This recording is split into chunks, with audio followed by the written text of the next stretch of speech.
Depuis qu'elle est allée sur la plage lorsqu'elle n'était encore qu'un petit chiot, Mia en est devenue littéralement obsédée.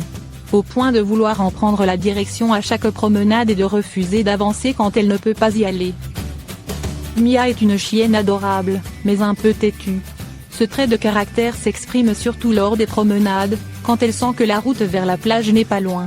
Elle ne pense, en effet, qu'à y aller depuis qu'elle a goûté aux joies du bord de mer il y a 3 ans, comme le raconte Dodo. Le jour où elle a eu cette révélation balnéaire, Mia n'avait que 5 mois.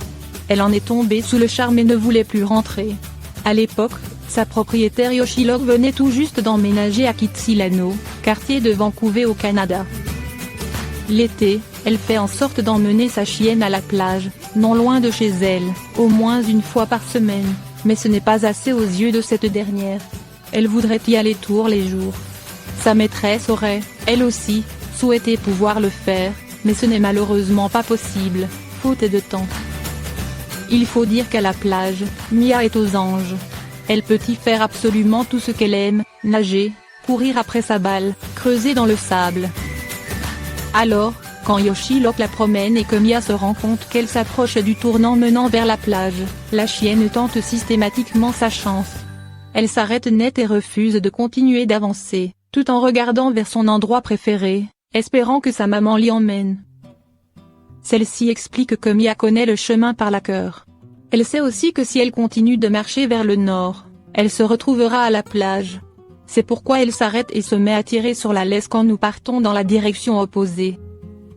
Évidemment, quand la chienne comprend que le plan plage n'est pas d'actualité, elle est très mécontente. Yoshilok est parfois obligé de l'amadouer avec des friandises pour la convaincre de rentrer à la maison. Pourquoi et comment couper les griffes de son chat? Les griffes des chats peuvent faire de véritables ravages dans la maison.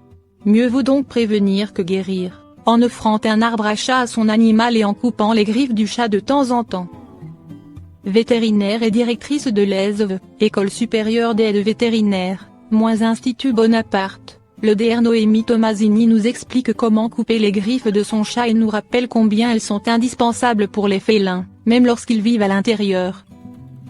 À quoi servent les griffes du chat? Le chat a des griffes rétractiles, c'est-à-dire qu'il est capable de les extérioriser qu'en cas de nécessité. Dans la nature, il s'en sert pour grimper aux arbres, pour chasser, ou encore pour s'enfuir lorsqu'un danger se présente. En dehors de ces moments, la dernière phalange du doigt, celle qui porte la griffe, est repliée et la griffe ne sort pas. Mon chat s'accroche dans le tapis et griffe mes meubles, puis-je lui couper les griffes? Oui et non. En effet, le comportement de griffade est un comportement normal chez le chat. Il faut donc lui fournir un support, griffoir ou arbre à chat, pour qu'il exprime ce besoin. Si votre chat ne sort pas de votre appartement, vous pouvez tout à fait lui écourter les griffes de façon à ce qu'elles ne soient plus aussi pointues. Si vous partez en vacances et qu'à ce moment-là votre chat est amené à sortir, ne lui coupez pas les griffes dans le mois précédant votre départ. Par contre, si votre chat a accès à l'extérieur, que ce soit une cour fermée ou un jardin plus ouvert, ces griffes lui sont indispensables. C'est un des seuls moyens de défense de votre chat et le seul moyen pour lui de grimper pour s'enfuir en cas de danger. Quel matériel pour couper les griffes en pratique?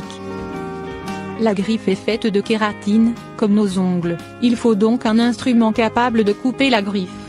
Pour cela nous vous recommandons d'utiliser un coupe-griffe, aussi appelé coupe-ongle mais de forme différente de celui utilisé pour nos propres ongles.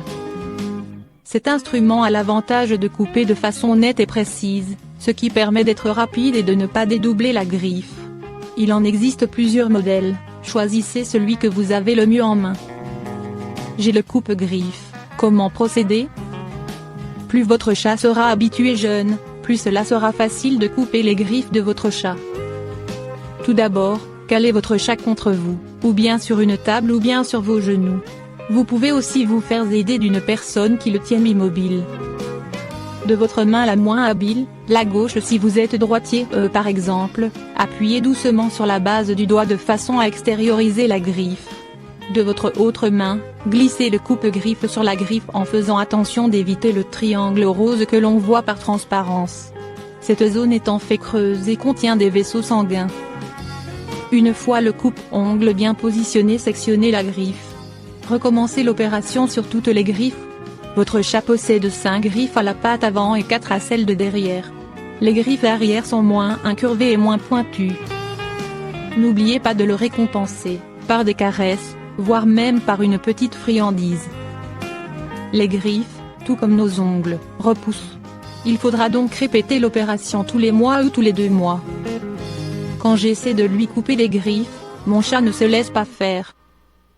Vous avez compris la théorie, mais impossible de passer à la pratique parce que votre chat ne se laisse pas faire? Tout d'abord, sachez que plus vous appréhenderez ce moment, plus votre chat ressentira cette tension et plus il sera sur la défensive. Allez-y progressivement. Commencez par une griffe, félicitez-le largement et recommencez pour 2 griffes le lendemain. Rien à faire, votre chat continue de refuser de se faire couper les griffes. Prenez rendez-vous auprès de votre clinique vétérinaire. L'aide-soignant vétérinaire pourra le réaliser dans des conditions optimales de sécurité pour votre chat et vous. Les protège-griffes, une alternative à la coupe de griffes.